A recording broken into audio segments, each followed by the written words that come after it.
I selected a subtopic in a large team, and somehow the course is about using a specific technology to study certain probability measures, which appear, so they have this scary name of Euclidean quantum field theory. So let's start from here.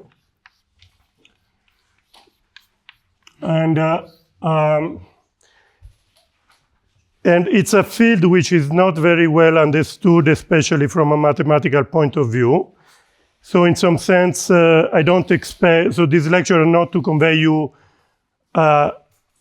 it's a field which is a long story, but somehow I feel there are still many things to understand. So somehow this is work in progress since essentially the 60s, and people are contributing many ideas, but so this is a motivation to study certain problems. It's not a complete theory. We will just look at specific problem and try to do the best we can on this specific problem.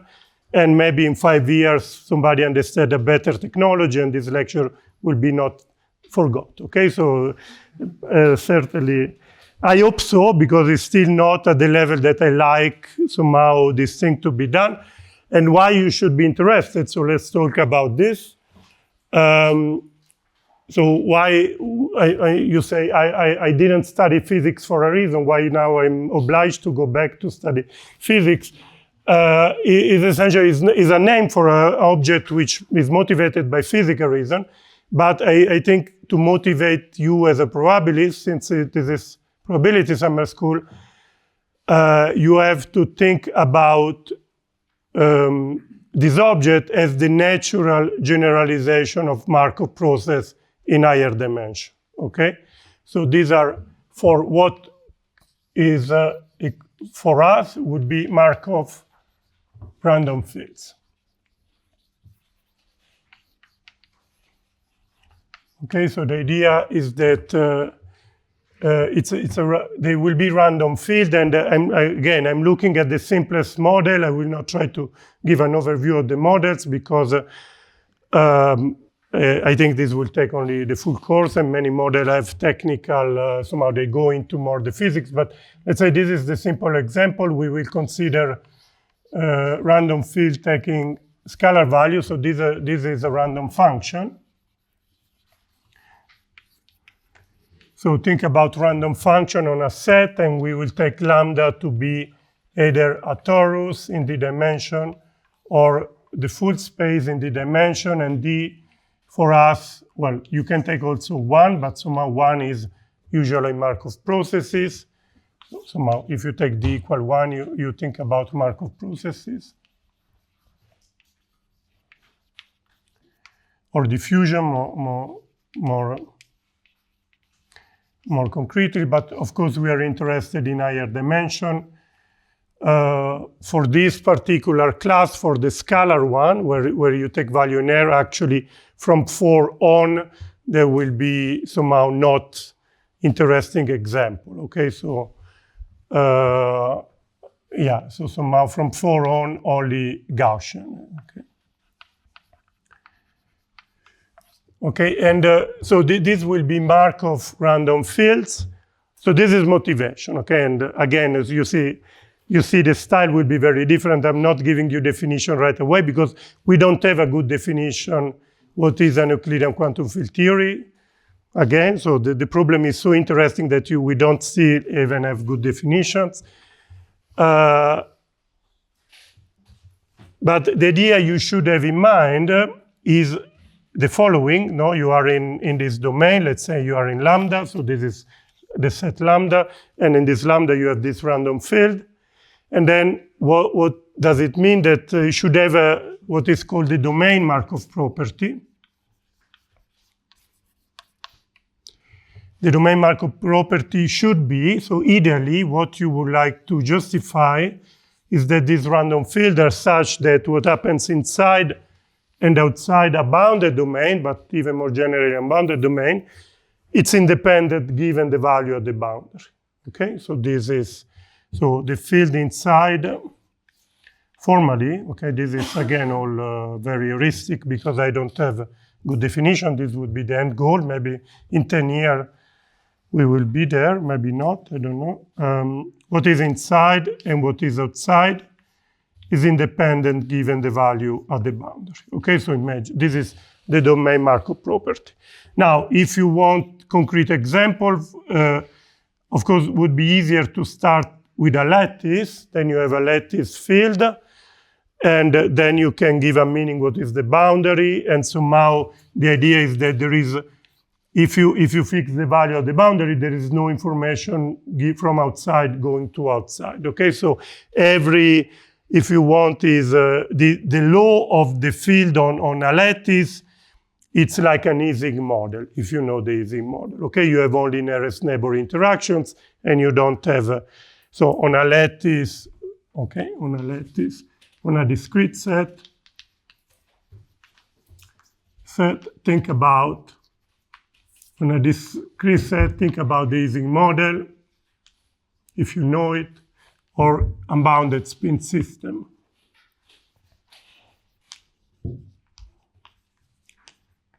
Again, if you are familiar with this word, take them, otherwise ignore what I'm saying. And heuristically, so I'm interested in the continuum, first because I'm more an analyst than a probabilist, so I don't like to work with discrete things. But also because to really apply in the real world or apply to the interesting situation happens where you are able to understand even a discrete system, but in a way that is independent of the lattice spacing. Okay, so if you don't like the continuum, you really take a discrete model, then everything is well defined, but you want then to extract information which are uniformly in epsilon. So you're not allowed to use many things. I will take a different approach because somehow working in the discrete and trying to get information independent of epsilon creates some technical problem here and there later on. So I will start on the continuum, but yeah, I mean, discrete is also fine. And somehow the idea of quantum field theories, okay, is that we want to give a meaning, okay? So this Markov random field, this Euclidean quantum field theory, essentially, we have an idea how to construct them because physicists studied the problem and they gave us some intuition about to construct them. And they are measures. So they are probability measure, let's say nu on fields, which should look like the following. Again, all this is very heuristic, but to give us an idea what should look like. So it should look like this, and maybe that, and then there is maybe an additional potential. So all this is computed in a given point. So this is and then you want to integrate over all the configurations. So ideally, you want to have a product measure of all these things. This is a flat measure. On phi's, okay? Flat measure, yeah, I have right variable. So.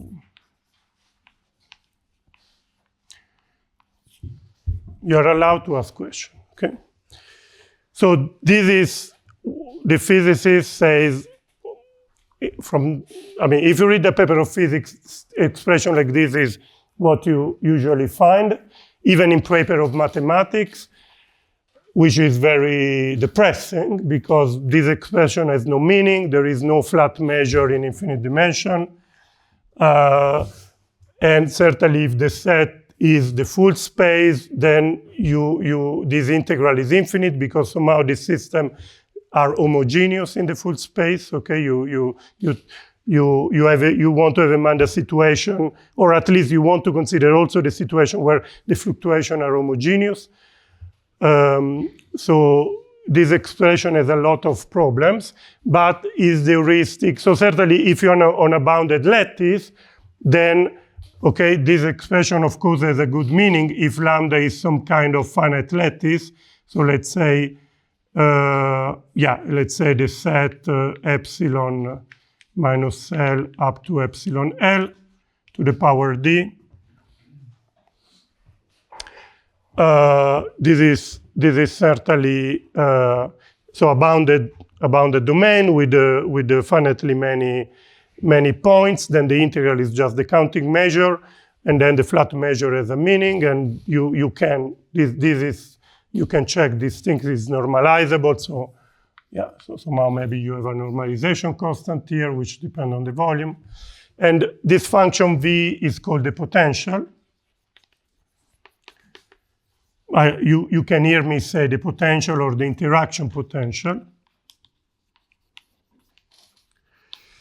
It's a function, it's a function from just say R to, usually you take it positive, but we will not be able, certainly bounded from below, okay?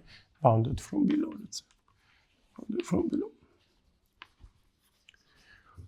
And we will not look at cases where it's will not be convex in our case, okay? So these are the objects we are interested in, and ideally, we want to construct these measures, and what is expected is that somehow a Markov random, certainly if you are able to construct a measure using this very heuristic recipe, you expect to get a Markov random field, okay? Because you see what happens here. Well, you have a flat measure, which essentially has a Markov property because it's just independent random variable in every point. Think about the discrete. And then you have all this part, they just modify the law at a given point. So they skip the independence.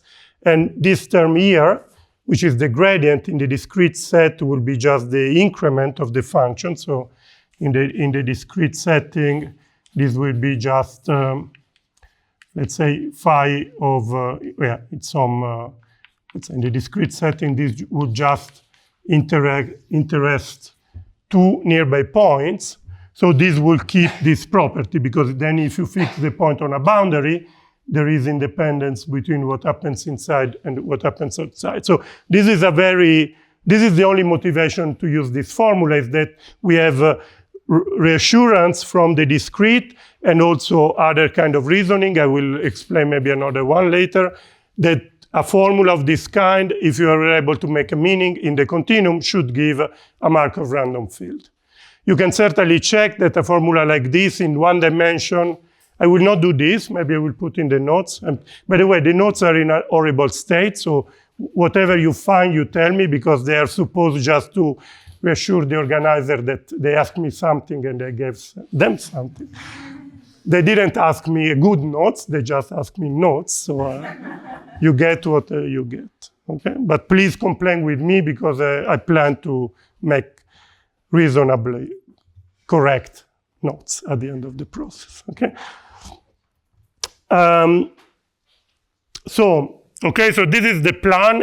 I want to explain to you, this is a problem in probability theory, is how, well, you can start from some approximation. For example, you can take epsilon finite and you can take a finite volume, L, okay? You can consider a domain like this, and then try to understand, you define something like this on this domain and try to take limits, okay? This is all we are concerned with. And when you try to do this, so we want first to construct a measure like this by taking limit of something which look like that, and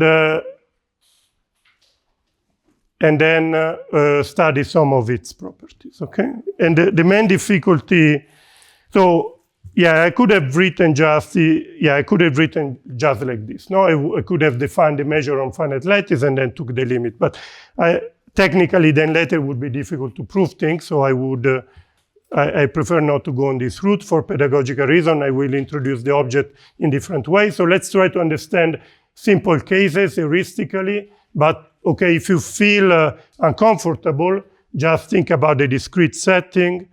This will give you a basis where you can write everything and you can understand everything, and then the problem will be to take the limit, okay? So the first, so we try to understand if this formula could have a meaning. So we could take V equals 0. And if you take V equals 0, so this is a potential. If I remove this potential, then here you have a quadratic form. And then on the lattice, you check this is a Gaussian process. Okay, so the first candidate we have is when you take v equals 0, you have a candidate which is the Gaussian free field.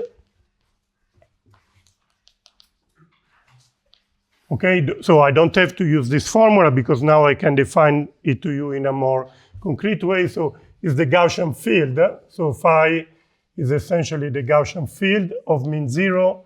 And now the covariance is the inverse of this quadratic form. So you write this as a quadratic form, is 1 plus minus the Laplacian. You integrate by part 1 of the derivative. I want to be either on RD or on torus, not to care about initial condition, but essentially the Gaussian free field is defined as the Gaussian field with this covariance. Okay, this will be major player for us. So what does it mean? So lambda, this operator is the Laplacian on the set, on my set, on lambda, and let's say, to forget about boundary condition, because I want to take the simplest setting, we have still a lot of problem. Consider either a bounded domain with periodic boundary condition on the full space. And then you look at the Green's function for this operator, okay, 1 minus Laplacian. So this is a covariance function. It will give us some problem because you try to write it. So it's a function of 2 points. It's the kernel of this operator. And I will not write down the explicit formula, but I will tell you how we will care about how it behaves near the diagonal. And in dimension 2, or in the dimension higher, it's a bit different. In dimension 2, it behaves like logarithm.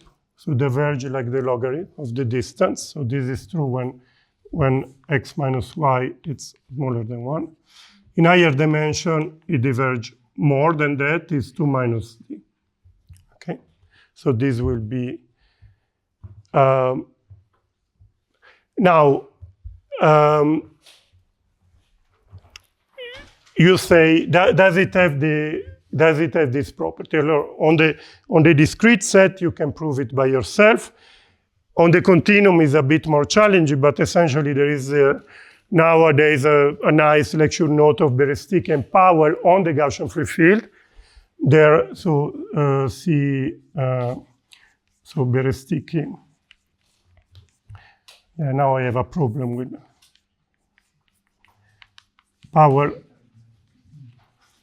on Gaussian free field. So I think this is a very modern lecture note which has a lot of material, and in some sense it has this property, okay? Why I say in some sense? Because you see, even the Gaussian free field, even the Gaussian object needs a book to say some of its property. What is the problem? Well, you see from the covariance, this is a Gaussian vector, but the variance of the variance of phi of x is x equal y, so you get infinity. Okay, so let's say variance of phi of x is plus infinity. So it means this is not a random field, it's not a usual random field. In dimension, if d is bigger than 2, okay, if d is 1, phi of x, this process is a stationary Auster-Uhlenbeck process. Okay, so this it has positive regularity. Okay, see order 1/2 minus order. Okay, and satisfy some different. Okay. In the notes, I wrote things in a way that somehow I start with the Auster-Uhlenbeck process. You check that it has this covariance in the stationary situation, and then you just generalize in higher dimension by putting the higher dimensional Laplacian, okay? But essentially, I can reason from the physicist notation. So this is called a path integral usually.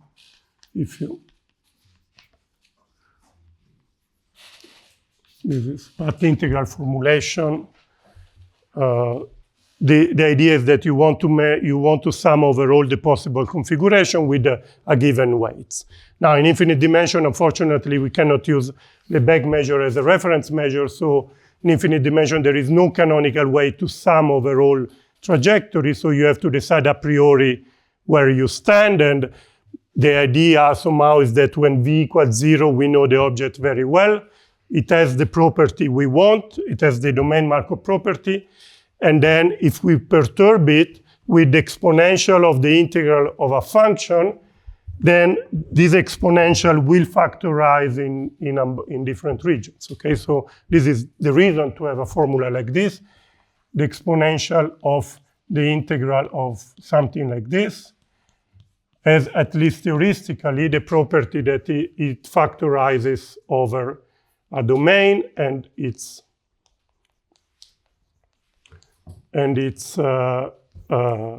conjugate, okay? And then you hope that the diagonal will not give, the boundary will not give a contribution on the integral because it's a Lebesgue integral, but of course, the problem is that these expressions are very formal. We will see soon enough, but essentially, I think a basic thing to see, which I find is not common knowledge, so I insist about it, is that the motivation to have the exponential of something is because the exponential of a sum has this factorization property, and this will keep the domain Markov property that you are looking after. Okay, so everything we are going to do is just motivated by the domain Markov property. In particular, any function v will have this property, and later on we will have to choose v. And then we will have to do what is a renormalization. So we will have to take a v, which is infinite, actually. Okay, so you can, okay, why I can do that? Well, because all you care is about this. It's about constructing examples of processes which have the domain Markov property. Okay, and believe it or not, this is very difficult. Okay, in one dimension, it's the theory of Markov diffusions, let's say. In higher dimension, it's open problem, and to have a very good and reliable mathematical theory, there are results since a long time, but somehow I think the message I want to pass in a mathematical audience is that I think there should be more work, and this is not the end. By the way, one particular of those Markov field is the one featured in the Clay Mathematics Millennium Prize on Young-Mills. Okay, what is the Young-Mills Millennium Prize? Is to construct a specific Markov random field which has certain symmetry property. Okay, and then to study its large-scale behavior. Okay. Okay, so let me again. Okay, this is very introductory. I'm sorry there are no definitions, but let me continue on this. So please ask questions if you have curiosity or doubt. So I just wanted to, yeah. So we know an example. For the Gaussian free field with d equals 0, how does it satisfy this approximation? D equals 0. No, the Gaussian free field with v is equal to 0. How does it satisfy the path integral formulation? So when v equals 0. Well, let's say, well, this has no meaning, so I can say by definition it's satisfied. But of course, if you take v equals 0 and you do I told you, if you are in this setting, everything has a meaning. So this formula makes sense. So if you remove v, you are on a finite set. So this is just a vector valued random variable, because this is a finite discrete set. And then you check its law is a Gaussian, because it's just Lebesgue measure and a quadratic function. So this is a Gaussian measure. You can compute the covariance, and you check that the covariance is exactly this, because this is essentially the inverse of the quadratic form you have here. So this is just the theory of finite dimensional Gaussian vectors. And this expression has a precise meaning in that case. And then you say, once you have the covariance, if the Laplacian converge in the limit, then the process will converge in some sense. So this is not a difficult thing to show, that the Gaussian the discrete Gaussian free field on this set. And actually, that process, it's easy even to see that it has this domain Markov property. Yeah, and then you just use some weak convergence, the convergence of the covariance, and then you compute the characteristic function, it will converge. You have to find the right space, okay? Now the problem for us, I know that you will hate me for that, but the problem for us is this object in higher dimension is not a function. So we will have to deal with random distributions, okay? So when d is bigger than 2, the GFF is a random element in S prime of lambda, okay, in the space of Schwarz distribution. Okay, so this is space of temperate distribution, okay.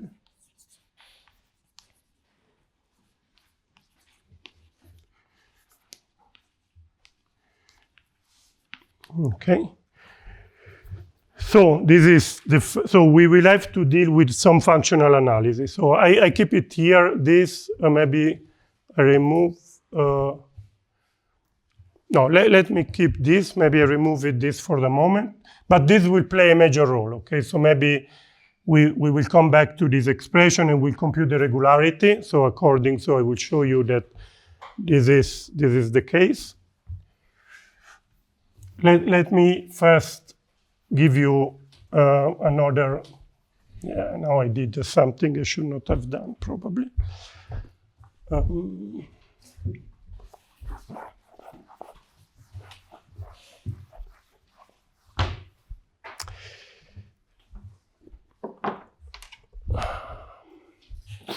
So there are three main problems which will bother us. So, okay, so three problems. And they shape somehow, they make this thing difficult in different ways.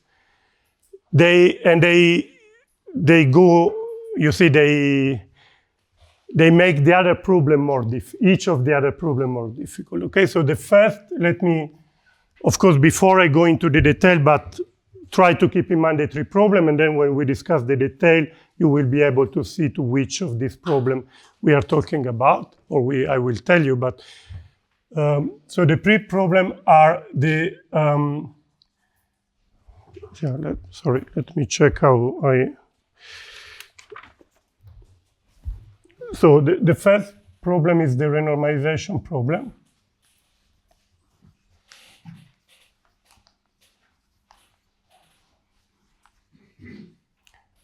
There are three things. So the renormalization problem is linked to the fact that phi is a distribution.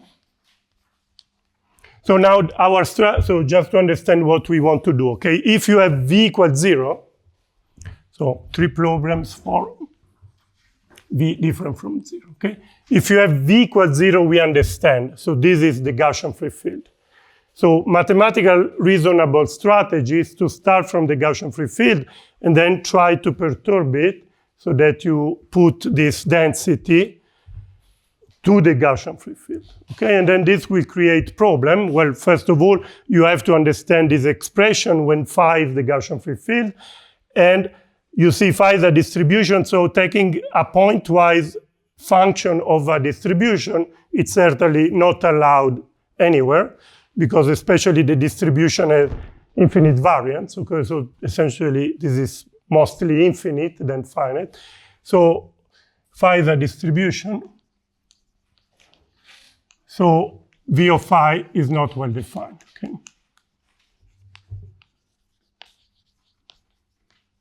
In general, okay, unless v is a linear function, but then it's not very interesting. So this requires process which is called renormalization. What is called renormalization?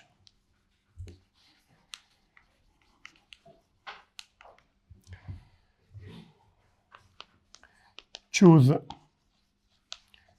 very, very carefully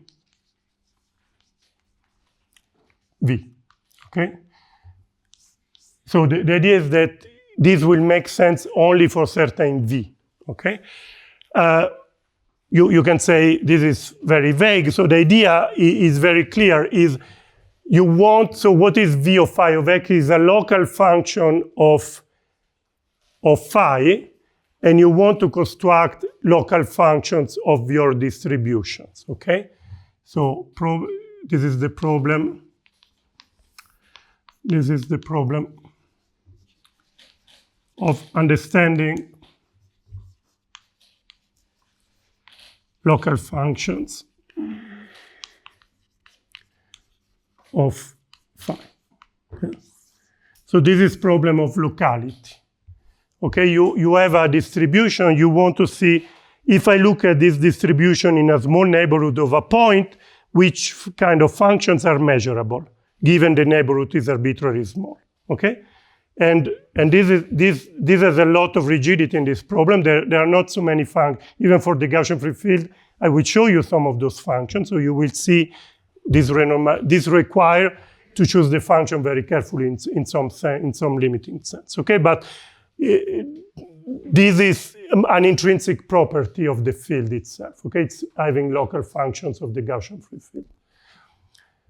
And it has to be local, otherwise this will never happen, okay? If the function is not local, then when you try to split the integral into two parts, you will always have problem near the diagonal, because if you perturb with a no-local function, then near the diagonal you have pieces which make the two sides talk, and this breaks, or a priori could break, the domain Markov property. So locality is enforced by this, okay?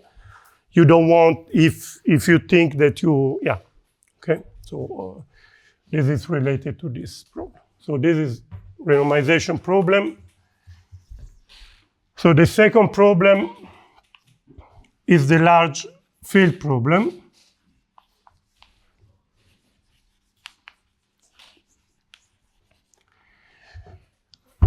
So the second problem is generated by the first problem. Okay, usually you say, well, to make this expression well-defined, I want to choose V, which are, for example, bounded from below. Okay, so that I know that there is a minus sign. This is physics convention, because these express an energy, so you want states of minimal energy, so you want your energy to be bounded from below. So ideally, you want to choose V bounded from below, but then I already told you that you have to choose V carefully, and actually V bounded from below usually are not allowed in this business. You have to renormalize. So the renormalization disrupt the nice property, require other things from V than what you would like, and then you generate another problem, which a priori maybe at the beginning you don't have. Okay, so large phi problem is related to phi is Gaussian. So in this context, I'm thinking at the Gaussian free field, I'm trying to perturb it, okay? So every property of the Gaussian free field, I could hope it remain in the limit, but certainly it will be more difficult to hope that new good property arise. You know, usually when you study a problem, you get worse and worse, not better and better, okay? So if you have a problem with the Gaussian, you cannot hope it disappear very fast, okay, unless you find a specific structure. So phi is Gaussian, so it has large fluctuation.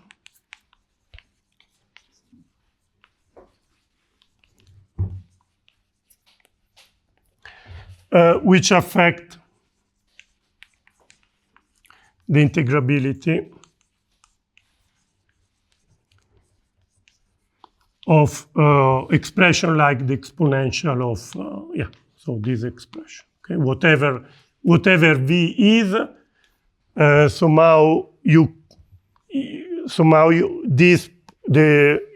this quantity will be difficult to control, because phi can take a large values, and this quantity could be very large. And then you have to integrate it to create a probability measure. So this will not be good. Okay, so I will mention again. So normalization problem, large field problem, third problem. So let me write it here.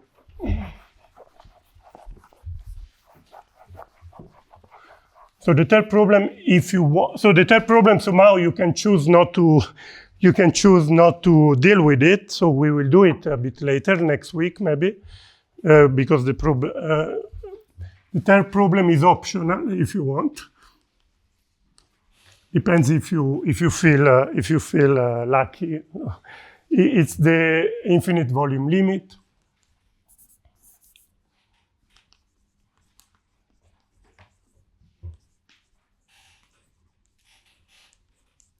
And essentially means that you want to take lambda either bounded, either converge to or equal to an unbounded Euclidean domain.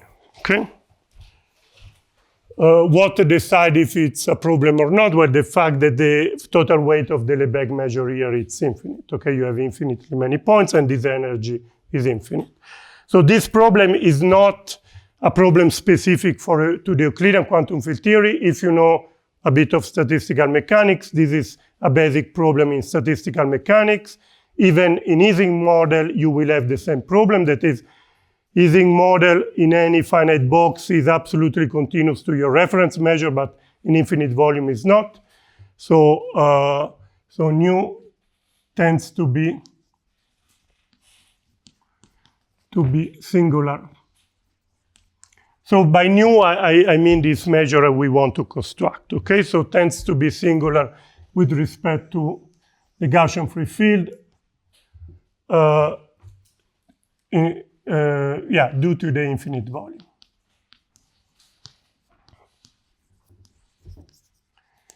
Okay, so think about Ising model if you want.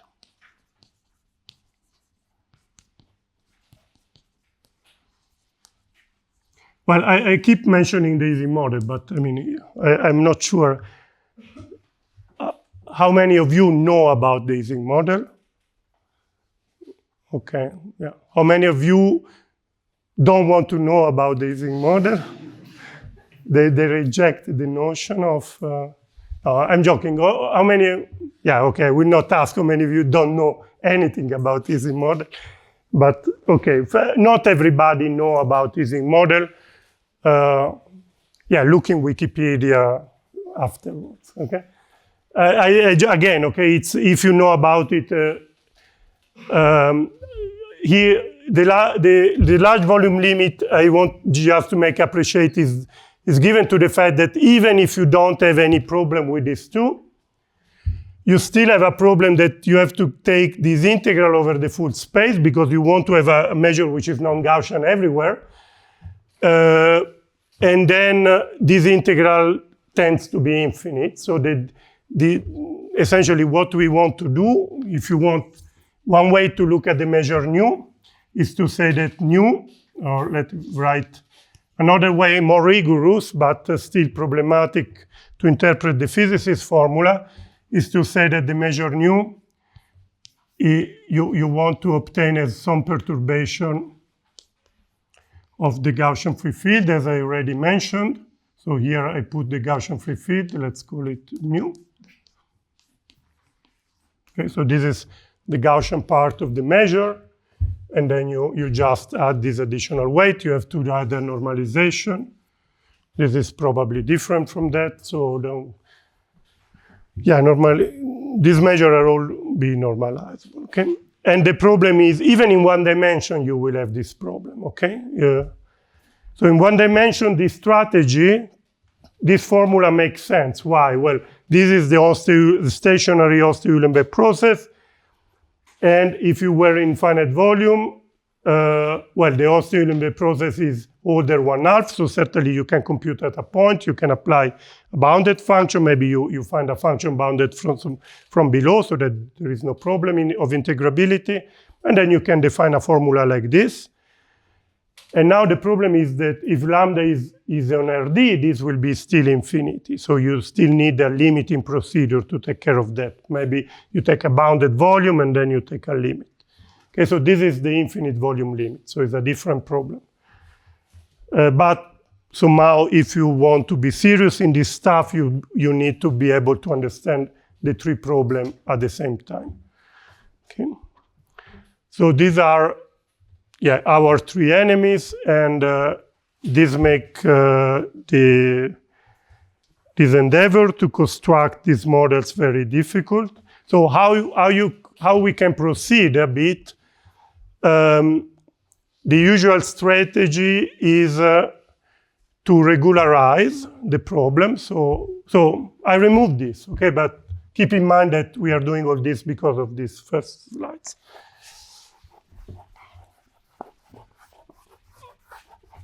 First, so the starting point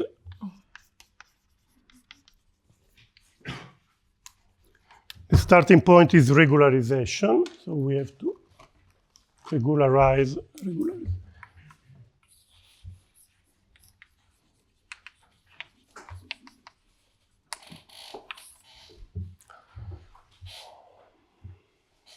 Yeah, I mean, this the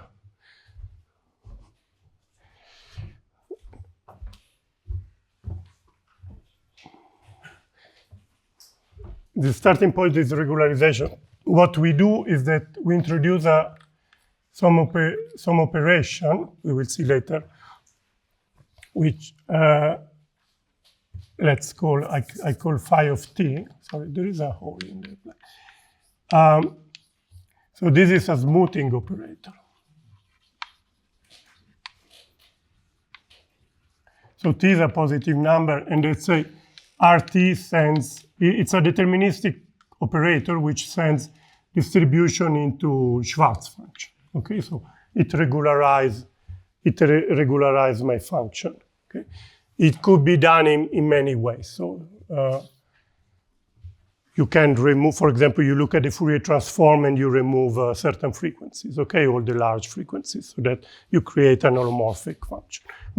I will be precise later, okay, just keep it. So this is a smooth function now, and usually it's realized, via convolution via certain smooth function, okay, smooth curve. You can do it in a stationary way so that you smooth. So and rho t will converge to the delta function as t goes to infinity, okay? Meaning that essentially phi t converge to phi, maybe in distribution, in S prime, st. Okay, so I will be precise when we need to be. Just you regularize, you convolve with a smooth function with, let's say, compact support to be nice. And then this gives you a smooth random field with the smooth covariance. And now you can implement this operation. Okay, so you define a new measure, which I call nu t maybe, which is just, well, let me write it there so that I don't have to, you just define this new measure nu t by just applying phi t. This is one way of regularizing. Another way could be you go on the lattice again, but for technical reason, I prefer this in these lectures. And now you have a well-defined expression, let's say, or of course, we have the problem if we are in the infinite volume, you have a problem with this. So for the moment, let's take the finite volume. I will comment later in the infinite volume. Okay, so you take the finite volume, and otherwise you have to cut the integral in some way. Maybe you put some weight to have a finite region in the integral, or not, or you take finite volume. Okay, so in this moment, this expression is well defined now. Okay, you take the Gaussian free field, you smooth it, you apply your function v, and you construct this family of measures which are absolutely continuous perturbation. And now the problem, okay, now I can formulate a mathematical problem, is in which cases you can send t to infinity, have a weak convergence, okay? So you can formulate the problem in this way.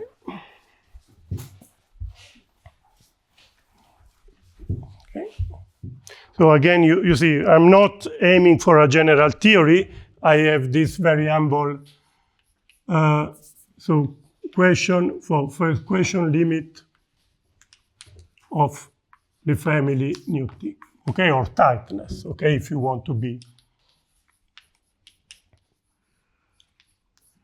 of this measure in, so S prime of lambda, okay? So as a probability measure on the space of distributions, okay? Okay, so this is main question for us. This will, to solve this question, essentially, if we remove the third problem by taking a finite volume, we have to deal with these two questions, okay? So large field problem and the renormalization problem, okay, involve on lambda TD, involve only problem 1 and 2.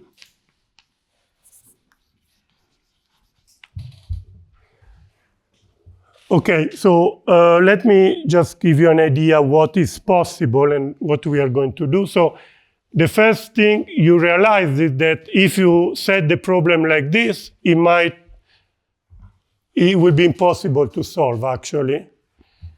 There is no V for which you have a limit like this. Well, we don't know, but essentially we don't know. It's not a theorem, but somehow we have a strong evidence that is like this, because what we know is that if we take a sequence of V, so what I will be able to show is, so I cannot solve the problem like this, okay? I don't know any general theorem which tells you. You can cook up some general theorem, because certainly you know that if you allow yourself to choose a family of functions which also depend on T, then you can find a family of functions. So the claim is there exists family of functions with T such that limit exists, okay?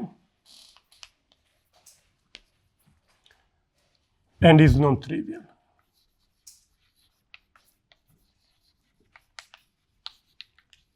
Non-trivial means non-Gaussian. Okay, let me write explicitly, non-Gaussian. Of course, because you take V equals 0 and you solve the problem, but this is not allowed, okay? Or you take a sequence of which goes to 0. So you want to show that you get something, and this something is not a Gaussian measure, okay? Otherwise, by the way, the only measure which has domain Markov property and is Gaussian is the Gaussian free field or variations of the Gaussian free field, okay? Which are Gaussian free field with fractional covariance, like Gaussian. You replace Laplace operator with fractional power of Laplace operator. Okay, so it's a limit, it's very restricted. Having the domain Markov property is a very rigid condition already for Gaussian free field. And it's very rigid in the sense that we know only very few instances where we can prove the existence of the limit, okay? And then it can be shown that somehow they have a domain Markov property. So there exists, so the claim, so in dimension 2, so we have very few, so there exists this sequence in dimension 2, and in dimension 2 we can take V to be a polynomial. For example, you can take Vt phi to be phi 4, and then you have to subtract a constant. This will be our main cases. In dimension 2, you can take any polynomial. In dimension 2 and 3, you can take V to be this polynomial. Okay, so quartic interaction. So this is called phi 4.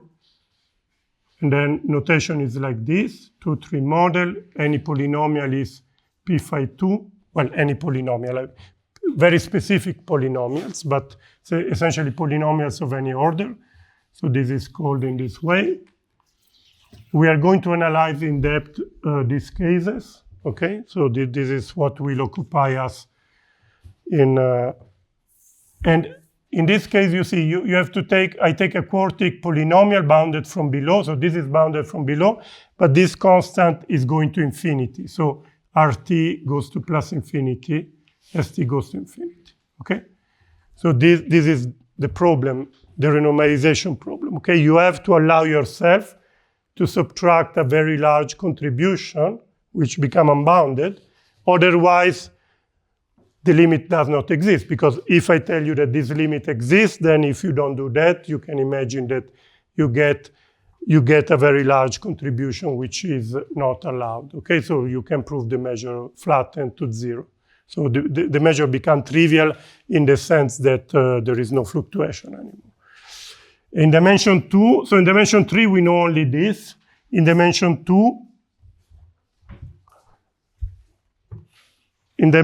2, we know a few other situations. Well, you can take polynomial, you can take exponential. So Vt can be taken as some constant, let's call it Ct for better, exponential of some other constant beta phi. So you can take an exponential, or you can take, well, for example, sine, cosine. Okay. So trigonometric functions or exponential. So this is called, voilà, without much fantasy, the beta phi 2 model, and this is called the sine Gordon for historical reason. Okay, more or less, this is all we know for this class of models. Okay, so these are the model you can expect to be able to construct. Let me cancel. And the constants Ct, they go, in this case, they go to 0. So let me maybe write. Yeah, so here they go to 0. And here they go to plus infinity. Okay, so they diverge in a very strong sense.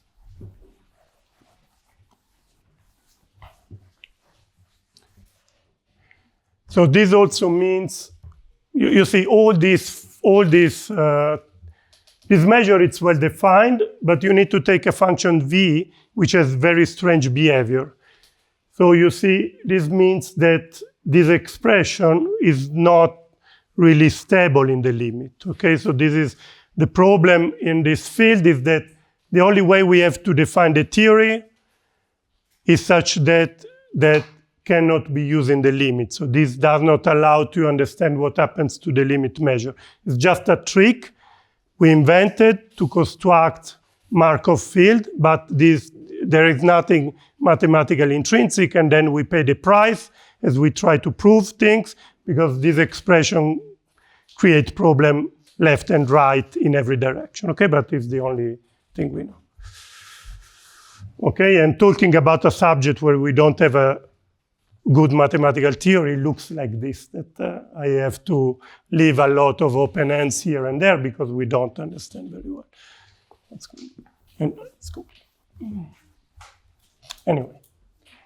Okay, let's go. What is the plan for us today? Okay, let me give you briefly the plan. So the plan for me in these lectures, I will certainly try in the first week to look at the two-dimensional cases. So the first, essentially, I want to introduce, so the plan will be like this. Okay, so now today probably, or even today maybe I will finish to talk about regularity of the Gaussian free field. So GFF plus construction of 542. Okay, so now I start to use this language. Okay, these are the names of these models. These are like Markov processes. We know only those Markov processes in 2 and 3 dimensions, if you want. Nobody proved. In 2 dimensions, there are some partial proof that you have this Markov property that I mentioned. In 3 dimensions, for this model, it just appeared yesterday or 2 days ago, a preprint of that prove Markov property. So for 543, if you want, so this is an active field of reset in the sense that for 543, the property I claim is the origin of all this has been proven yesterday, okay, the other day. And what is proven is that they look at cylinder. So essentially, you look in 3 dimensions. So this is like T2, and then you have R, okay, or T, okay. So you look at T3 as a cylinder, and then you prove Markov property with respect to the cylinder. Okay, so you prove that, well, this field, it's complicated even to write, but essentially that you have a notion of transition amplitude. So you have a notion of the measure here, you have the notion of a measure here and there, and you can glue along the border and get transition semigroup, like a transition semigroup, like the property that Justin talked above in one dimension. So for Markov process is, because the boundary here, you see the problem in this business is that for a Markov process, the boundary is a point, is the state of the system, which is usually a finite dimension or a very well understood state space. Here, the state space is not known until you solve the problem. Will be what is the information you need from one side to influence that influence the other side. Okay, so even what is the state space of the boundary in precise term is part of the problem. In 2 dimension, it's easier problem. Is somehow the configuration on the boundary looks like the Gaussian free field. But in 3 dimension, the problem is more complicated, and you don't know what are the configuration on the boundary that are good, that transmit information, so you don't know the state space of this Markov process. Well, you see, if you fix the geometry, this is really a Markov process on this state space, on the fluctuation of the boundary. Okay, you can transition from year to the year using certain operation, well defined, and then you have independent increments because of the Markov property. Okay, so this is on the archive. It's by Barashkov and Guntaraman. I got excited when I was reading the preprints. I said, yeah, the second week I will explain that, but I'm not sure I will arrive to do that. So the goal for us is, so the goal for us will be, I will try to construct the simplest thing on a torus via classical method. This uses the method of Nelson, which you show somehow some probabilistic tool. And then my point is that now this is the title of the lecture, a stochastic analysis perspective. So this, I will need a tool which is called the variational formula.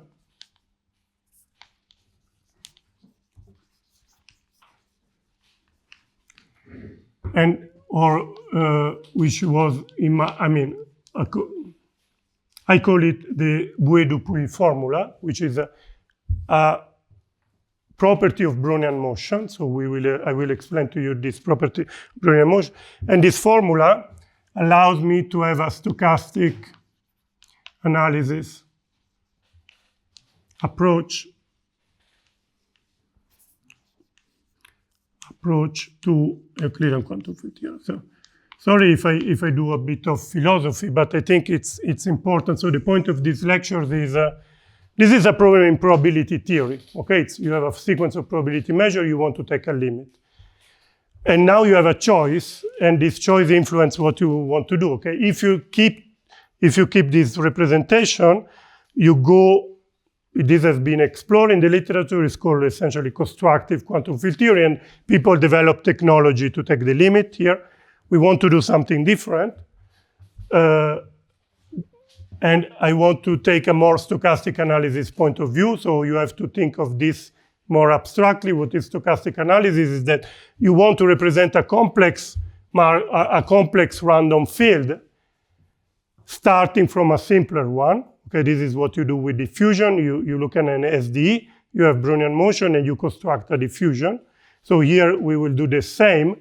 We via this variational formula, we will have a way to look at this complicated random field as somehow functional or simpler random field. Okay, and then we can use this idea to solve the problem. But I will explain that. And then, so this will be maybe tomorrow, or let's see. Yeah, I think tomorrow. And then we go through the construction of some of the model using this approach. So first of all, I solve the simplest of the problem, which is the infinite volume problem. So we will construct 542 on our, or we will say something about, okay? 542 on R2, and also the exponential model we wanted to do to model on R2. Okay, so this will be this week. And then next week, possibly ideally, we will try to construct 543 on the torus. Okay? And this proof of Markovianity uses this construction of 543. So probably, maybe I will not be able to do it in the lecture, but I would really like to put in the notes an idea how you prove Markovianity. But that's it. Okay, so this is the plan. Unfortunately, you will see that I think it will take all the week to do this. So you have to be patient with me and ask questions. And this will involve a bit of more sophisticated functional analysis. Here we will, I chose this model because, well, this is one test. If you're not able to solve this theory, your method are not worth to exist somehow. And these are simpler models, but they are still challenging because when you solve them in the full space, you don't have uniqueness anymore because it's like easy model. You could have a phase transition. So these require somehow different way to look at the problem. And this model has a nice feature that the potential is convex. Also, you see, an unpleasant feature of these models is that you could try to solve the 4 power, which is a convex potential, and people in the field know that convex things are nice because they provide stability. But here you get a very non-convex part. But here the renormalization does not spoil convexity. Okay, here there is no convexity, so I don't talk about this. Renormalization does not spoil convexity, so we will be able to prove some uniqueness in the infinite volume because of this convexity. Okay, so this is why I'm looking at this model. So this will be uniqueness. Yeah, uniqueness. Yeah, and here, 543 on the torus, we have the limit, so we have a construction of the measure. Here only tightness. We will be able to tightness. And this is a limit. Limit of those sequence. Okay, does not mean uniqueness because, limit. I guess here limit too. So let me write limit, okay? Because the problem is either limit or tightness. Usually to prove limit is more difficult. So here we will prove only tightness. And for these 2 cases, we will have to do some more work, but we have the fact that this sequence of measure have a limit. And when we do the infinite volume, I will show you is another sequence of measure where you take larger and larger volume. So this is the plan. This is what you paid for. So here we are, okay. Let's see how much time do we have. Still 20 minutes, so I will go through this. So my first goal is to try to build a bit of understanding of these objects and start with the regularity of the Gaussian free field, unless you have questions on this vague part, okay? You have a curiosity? Yeah, please. What if you try to take V as an operator acting on phi? Could you have then more flexibility as to what this could be? So for instance, like an integrate over phi. No, repeat again. So what if V is not a function, but it's an operator? What is, V is an operator. What do you mean, like a differential operator? Perhaps an integral over to integrate over something. The problem, that's the problem I was mentioning. So locality, well, think about this. So let's think about this. So I regularize the problem. You can ask why this is not good enough for you. My point is, this will not have the Markov property. Why? This is an integral operator as you wanted, I guess, because somehow I construct phi t. So let's clarify the notation. I was a bit fast, okay? Here I wrote phi t. I mean, this is phi, is the Gaussian free field, and it's convolved with a function. So you integrate the Gaussian free field in a region around the point you're interested in. Okay, so this is this operation. Okay, so this is the measure on, so this is the law of the Gaussian free field, and then you regularize the Gaussian free field in this way, and then you apply the function, because now this is a smooth function. But, and you say, why you don't stop here? Why I need to take the limit t going to infinity? The point is that this process, this quantity is not a Markov field, because you will have, when you try, well, this is the domain Markov property. So it splits in different regions, okay? When you look inside and outside, this is independent given the boundary. But then this density, of course, you can split into parts, but then you see that because of this convolution, so you can split the density. So if I look at this part, for example, inside the domain D, this is my domain. So you look at the part inside the domain, is not measurable with what happens only inside the domain, because to construct this convolution near the boundary, I need to know the values outside, because I'm doing this convolution. You see, this is the problem. I think this is a good question. Allow me to repeat. The structure of this function is very much constrained by this need to have the Markov property. If you convolve, you remove these singularities, but then you are picking outside. If you are inside, you need information from outside. So it's not true that all the influence is on the boundary. It's through the boundary. Okay? It's like, this is like in the theory of diffusion, is a diffusion with memory. So it has to look in the past. So this is not a Markov process, because you cannot separate the past and the future given the present. Your diffusion need to look what happens exactly in the past. Okay? So this is not what we want. We want real Markov process. So the coefficient, like if you write an SD, the coefficient, okay, if you think in one dimension, you're here, what happens in the future should depend on the past only through the present. So the coefficient of the SD has to depend only on the position, on the current state. Actually, you could define the state as the amount of information you need to disconnect the past from the future in general. Infinite dimension is usually clear which is the information you need. If you have a little bit of memory, for example, you want to use as a state space the immediate past of your process to disconnect the past from the future. Okay, then the Markov process become infinite dimensional, but this can be done. Here, here you could say you do this, but essentially you don't want this very complicated Markov process. Okay, you want to identify the state on the boundary. So here you need to take t to infinity, sorry, to have this range of dependence very, very small. But then this creates all these other problems, because these start to become a distribution. It oscillates a lot, and then you need to compensate this oscillation with a correct potential. And if you fail to do that, all these oscillations become very large, and the field goes to zero, essentially, or become Gaussian, whatever. For example, you see this case is if you don't put an infinite constant, essentially what will happen is that this cosine oscillates a lot and it cancels. So you end up with the Gaussian free field. If you don't put a constant which go to zero here, means somehow that the influence of the exponential is very large because you are trying to suppress it. So it means that if you put a finite constant, the exponential will be very large. And since it has a minus sign, it will push down the process to zero. So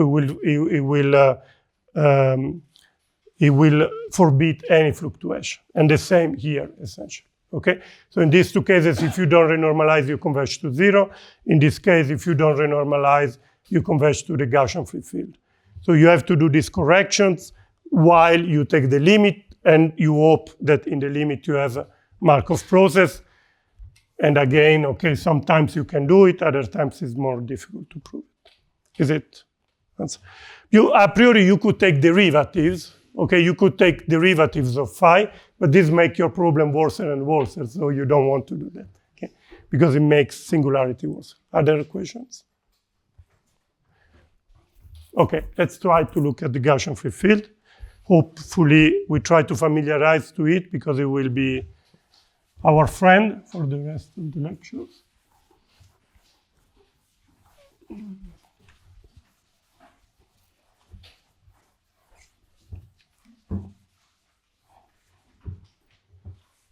again, if you find another strategy, you're welcome. Is that people could not find any other strategy than those I'm discussing. Essentially, this is the only recipe we have to construct the limit. And this is like feeling like, I'm very concerned by recording every stupid things I say, but somehow they belong to me and I think about them when I think about this problem. This is like theory of integration before Lebesgue in some sense. No, we have a very Riemann integral, it works, but then you need a lot of conditions. And when you try to do Fourier series, it does not work well at all. And here is the same, okay? We have a way to construct an object, but it does not feel very good, okay? It does not feel very good. Okay, so one has to look to a better way to construct this object. And then at the end, Riemann and Lebesgue is just you shift 45 degrees and everything works better, but here it's not clear what does it mean. Okay? But it's that, okay? I guess we need new ideas. So welcome to introduce new ideas. Okay, so let's go on with our program. So let me cancel this part.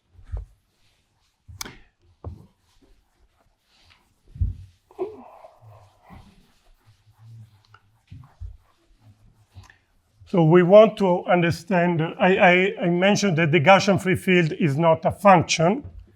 And if you want to do stochastic analysis, so if you want really to work with the trajectories of those processes, we need to understand better what is the regularity of the Gaussian free field. So let's talk about regularity of the Gaussian free field in any dimension, but essentially I will be concerned in dimension 2, 3. Okay, by the way, I stop at 3 because in dimension 4, we don't know any other Markov scalar field. This recipe does not work. In dimension 4, if we try to do this with the Gaussian free field, essentially Eisenman and Dominic-Coupin, they proved the only limit, if you get a limit, it will be the Gaussian free field. Okay? So there is no way to get a non-Gaussian limit. So this is called triviality. It does not mean that they don't exist. It means only that this procedure cannot reach them. Okay, they are not in the closure of this family of measures in any way. Okay, so of course we know that they exist because, well, we believe they exist because Young-Mills people believe exist. It's a more complicated theory. I don't want to explain. It's defined on the lattice, and then you have to take a limit. We don't have it's very complicated to formulate in the continuum like this. But that theory is believed to exist in 4 dimensions. This is the Millennium Prize proof. Okay? It's the only probability problem, I guess. No? So I think we are concerned by it. So regularity of the Gaussian free field. So we want to understand which kind of base of distribution it is. We know that Brownian motion has regularity. So Pm belongs to C1 half minus. This is the order space. Okay, I think we are familiar with that. With minus, I mean that for any small k positive, you are order continuous of order 1/2. Okay, so it means that Bt minus Bs over T minus S 1/2 minus kappa, supremum of T different from S, let's say in the interval 0, 1. So this is the norm, okay, 1/2 minus kappa. This norm is finite motion. Okay, if B is a Brownian motion. Okay, so this is what I mean by regularity. Actually, you know more. For Brownian motion, essentially, you can prove that this norm is almost square exponential integrable. Okay, will not be very important for us, but it's finite for small alpha. Okay.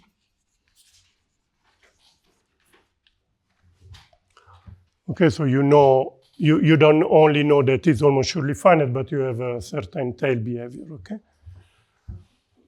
by the way, norms on Gaussian processes by Fernick theorem have always this property that they can be integrated up to the square by small constants. But essentially, this is, I guess, most of you are familiar with this result on Brownian motion, so we want the same thing in a higher dimension.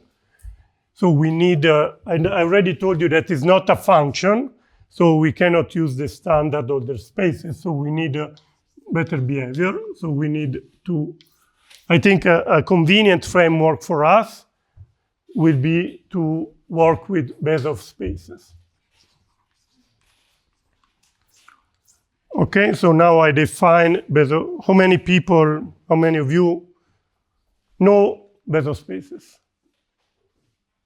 Okay, okay, good. I didn't know Bezos spaces before starting to work with Bezos spaces, so it was like the other ones. Okay, so let's try to learn a bit of Bezos spaces. What is the idea? The idea is very simple. It's like Lego. Now, why Lego are successful? Because you separate, you can construct everything with very simple blocks. And here, the very simple blocks is if I take a distribution. Let's work. Now, here I will work on the torus or in the full space. There is a difference, of course, and working on the torus is a bit annoying to do some proof. Working the full space, it's easier because you have scaling, so many proofs work better, but essentially it's not very difficult from go to one to the other. So let me be vague, but you can complain and I give you more precise things. But essentially, overall, the overall shape of the theory is that you can decompose any distribution as a sum over certain functions, which we call Littlewood Paley blocks. Okay. Now, by convention, the sum start on the integer with -1 because -1 has some special property. What property have these functions? These functions have the following property. So think about blocks, okay? I can construct any distribution as sum over function obtained in a certain way, and then I can decompose any distribution in such a way.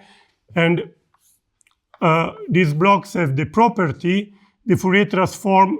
I know something about the Fourier transform, so this is Fourier transform.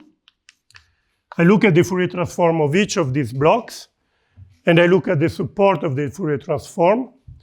And then the support of the Fourier transform is essentially a dyadic annulus. So A is some annulus. So the region between two spheres in the space. Okay. Then let's think about RD. On the torus, yeah, you have this situation, but then at some point changes because the dual space of the torus is another, it's a bounded domain, okay, another torus. Essentially, so the Fourier transform is supported in a range of frequency if I is bigger than 0, and if I is -1 is the center ball, okay, it's a ball. Because you cannot have, you have homogeneous Bezos spaces where you sum of -infinity, but we don't use them. So this is an onion, okay? You look in Fourier space and then you project your function into onions. Of course, you have to do it in a careful way, so don't want to discuss it here, but this is all you get. So these functions are very nice because since their Fourier transform is supported on a bounded set, they are holomorphic functions. So every distribution is a sum of holomorphic functions. And then you don't need any functional analysis anymore because all these functions are very nice. So you can use, that's the point. And now I want to replace, so the knowledge of, so essentially in all the problems, you can decompose a distribution with an infinite sum of those functions. And then the only problem of analysis you have is to control the infinite sum, because now every function is very simple and you can do to it whatever you like, but the sum is then infinite and you have to care about if the sum converges or not, okay? But somehow simplify the problem. So, okay, this you can do, and then you introduce a norm. So let me, so this norm has a lot of index, I'm sorry, but the alpha, p, and q. Okay, because essentially you have, now you pay the price, instead of having only the space variable, you have space and I, so you have two integrability to care and about a regularity. And this will be something like, okay, now you take the blocks,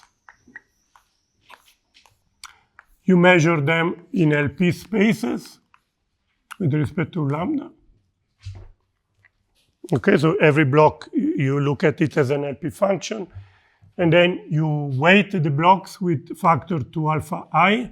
This is because our decomposition is dyadic, so this is the 2 to the I is the length scale associated to a block, 2 to the minus I. Let's see if I did it correctly. Yes, when alpha is positive, yeah, this will tell you that the blocks are going to 0. This is what you want. And then now you look at this quantity. This is a series now, numbers. And you measure in small LPQ. Okay, so this is, and then you can expand the definition of this now. But if I do at the blackboard, I will make a mess. So this is conceptually what you do. Then there is an interesting case for us, which is infinity, infinity. So Q does not play a large role for us. Okay, for us, the more important is B. Q does not play a role because you can change integrability in I by changing a bit this exponential weight. Okay, so if you can lose a bit of regularity, then you can move from some Q to any other Q, to Q infinity, for example. So this is not very important. We always will have some freedom. So this is regularity. This corresponds to this index. So now, if P equals Q and plus infinity, you can define spaces. You can define a space which I call C alpha, because it's the generalization of the older space. This is older. I don't think it's... and then essentially what it tells you is the following, that the L infinity norm of this is the best constant you can put in this estimate, okay? So I think this is useful way to think. And then we will need the others because life is not easy, okay? But essentially, think about this space. This is very easy to think about. You decompose your function in pieces. They somehow represent the contribution of the oscillation at a certain scale. Okay, so these are oscillation at scale 2 to the minus I. Okay, contains. Okay, so this is the idea. You decompose in pieces and then you measure the size of every piece. And if alpha is positive, the size decay exponentially. If alpha is negative, the size increases exponentially, okay? So alpha positive, so C alpha for alpha positive are older functions. Okay, so this definition, well, okay, if you put all the detail, these two things coincide, okay? Or they are equivalent. For alpha negative, they are genuine distribution. Let's give you an example so that you can claim that you learn how to compute the, something about Bezos spaces. So let's look if it contains interesting object. Let's look at the delta function.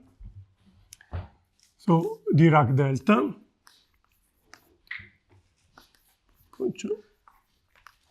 Function, whatever. Okay, I didn't define these objects, but Yeah, somehow, okay, let's think of it in this way. What is the Fourier transform of the delta function, more or less the unit, is the constant function. So when you take the Fourier block of the delta function, you just get the annulus, okay? The Fourier transform is the annulus. So if you compute now the blocks, you have to integrate essentially more or less. I mean, this is not the proof, but okay, just the intuition. It's just the integral over the annulus in Fourier variable of 1, and this is more or less just 2 to the I d. Okay, so this is roughly speaking what, otherwise you have to look at exactly what is the kernel of this operator and then apply to the delta function, but you end up with this result, so maybe try to think about it. If tomorrow is not clearer to you, we can discuss again. But somehow this is, given the definition on the notes, you can use it and you get something like this. And then, okay, so means that you can compute, certainly you can measure in L infinity. For example, in L1, well, the regularity will change, okay? For the delta function, if you measure in L1 kind of space, it has regularity 0 because it's a measure. But if you want to measure in L infinity, then you pick up the worst behavior, which is this one, at any point. So you can measure in L infinity like this. So this is 2 to the I. So you have to multiply. Well, okay, now you can recognize. So this is essentially 2 to the I delta, means that alpha is minus d. Okay, so, and this is uniformly nice. So delta belongs to C minus D, okay, in this notation, okay? But also it belongs, I think, if I'm not wrong, it belongs to bit 0, 1. If you look at this object and you integrate in X instead, it's positive. So, I think, let me think, it should be 0, 1, probably infinity. But I'm not sure. So exercise for you.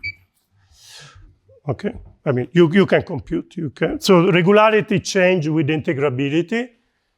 Okay, this is, I think, and usually it gets worse if you require more integrability. Okay, so this is for functions, okay? For stochastic process is not the case. You already know from Brownian motion. Brownian motion has regularity 1/2 in older space, but if you try to compute Sobolev regularity, you will get also 1/2 because it's irregular everywhere. So you don't gain anything by averaging, okay? Usually you improve here, the regularity is improved because the delta function is irregular only at the origin. So here you pick in the worst behavior and here you pick the average behavior around the origin. So you get better regularity. So that's the intuition I have about that. Okay, so now you know everything about, no, not yet. Let's try. I need some more, for the moment I need some more result. The result I need is somehow, yes, this relation about regularity. And you have, yeah, so actually time is finished. So let me stop here. I think it's a good moment. Yeah, tomorrow I will continue talking about a bit Bezos spaces, and then we prove that Gaussian free field a certain regularity. Okay, and then we continue.